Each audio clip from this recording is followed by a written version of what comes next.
Мен Жандет Аслан Жұмашұлы 1999 жылы қазіргі Ұлытау облысы, Ұлытау облысы Жезқазған қаласынан келіп отырған қатысушымын, үміткермін.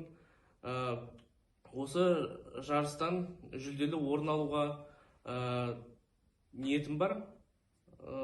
Барлық қатысушыларға сәттілік тілеймін. Бір сөйлем тыңдап алыңыз. Әкең хал үстінде тез жет деген телеграмманы ала салысымен сол күні самолетке отырдым. Әкең хал үстінде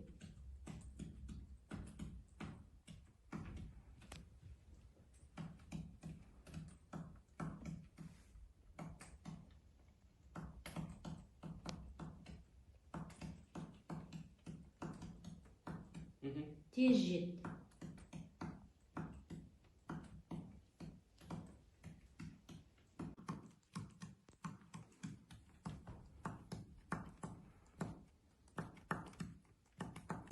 Үрей мен өкініш. Осымен аяқталды. Соңына өзіңіздің аты жөніңізді толық жазып өтуіңізге болады.